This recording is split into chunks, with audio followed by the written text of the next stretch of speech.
Hi మిత్రమా, ఎలా ఉన్నావు? స్ట్రగుల్స్ ఇన్ ఎడ్యుకేషన్లో మార్క్స్ రేస్ కోసం ఈరోజు మాట్లాడుకుందాం. మార్కుల కోసం పరుగులు. ఎవరు పరిగెడుతున్నారు? పిల్లలు. ఎవరు పరిగెత్తేలా చేస్తున్నారు? నువ్వు నేనే, అంటే తల్లిదండ్రులు, ఉపాధ్యాయులే పరిగెత్తేలా చేస్తున్నారు. మరి మార్కులే చదువులు, మార్కులే జీవితం అయిపోతే మరి జీవితానికి అర్థమే లేనట్టుగా, అవునా కాదా? ఎస్, నేటి విద్యా వ్యవస్థలోన మార్కుల కోసమే చదువులు అయిపోవడం వలన చదువులు తన యొక్క పూర్తి అర్థాన్ని, స్వరూపాన్ని కోల్పోవలసిన పరిస్థితి ఏర్పడింది మిత్రమా. అటువంటి సమాజంలోనే మనం జీవిస్తున్నాము. మరి ఇటువంటి సమాజంలోన మరి పిల్లలు గొప్ప బాల్యాన్ని నిర్మించుకుంటారు? లేదే. మనం ఎప్పుడైతే మార్కుల కోసం పరుగులు పెడుతున్నామో ఫలితం ఏమొచ్చిందయ్యా అనేసి ఆలోచిస్తే ఎస్, భయంతో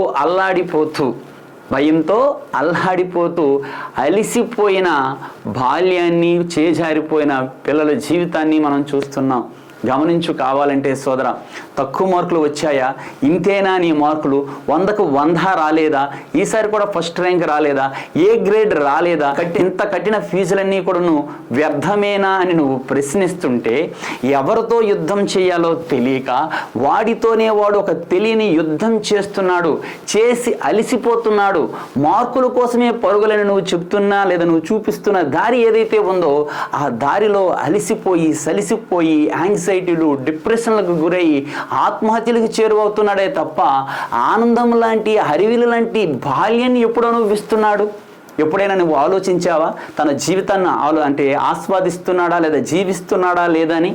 మార్కులు వస్తున్నాయా లేవని ఆలోచిస్తున్నావే తప్ప పిల్లవాడి సామర్థ్యాలకు తగ్గట్టుగా వాడిలో మార్పు వచ్చిందా లేదని ఆలోచించావా? లేదా తన జీవితాన్ని వాడు ఆస్వాదిస్తున్నాడా లేదని ఆలోచించావా? మనం ఆలోచించాల్సింది మార్కులు కాదు, వాడు జీవితాన్ని తన సామర్థ్యాలకు తగ్గట్టుగా ఆస్వాదిస్తున్నాడా లేదా అని ఆలోచించాలి. అవునా కాదంటావా మిత్రమా? ఎప్పుడైతే పిల్లవాడు స్వేచ్ఛగా తన సామర్థ్యాలకు తగ్గట్టుగా తన జీవితాన్ని ఆస్వాదిస్తూ అభివృద్ధి చెందుతుంటాడో, కాలం, సమయం వచ్చినప్పుడు పరీక్ష పెట్టి తాను ఏం సాధించగలడో, తనలో ఎలాంటి జీవితం తనకి ఇవ్వాలో నిర్ణయిస్తుంది. జీవితం అంటే మార్కులో ఓడిపోవడమో, గెలవడమో, సాధించడమో, ప్రతీకారం తీర్చుకోవడమో కాదు. జీవితం అంటే జీవించడం అని. మన జీవితాన్ని మనం జీవించాం, మరి వాడి జీవితాన్ని కూడా మనమే జీవించాలి అనుకుంటే స్వార్థం మిత్రమా. వాడి జీవితాన్ని మన చేతులతోనే, ఈ అతి ప్రేమలతోని పూర్తిగా నలిపేస్తున్నాము. ఇది దోపిడీ మిత్రమా. ఇలాంటి దోపిడీ వాడి జీవితాన్ని గొప్పగా ఎలా నిర్మిస్తుంది? కాబట్టి మార్కుల కోసం పరుగులు వద్దు మిత్రమా. వాడి జీవితాన్ని వాడే అనుభవించేలా వాడి చేతులకి అప్పగించేద్దాం. చదువుల అర్థాన్ని, మార్కుల గొప్పతనాన్ని వాడే తెలుసుకొని గొప్ప భవిష్యత్తుని నిర్మించుకుంటాడు. మనం కేవలము వాడికి దారి చూపించే ఒక గొప్ప సంధానకర్తల్లా ఉందాం. ఏమంటాం మిత్రమా?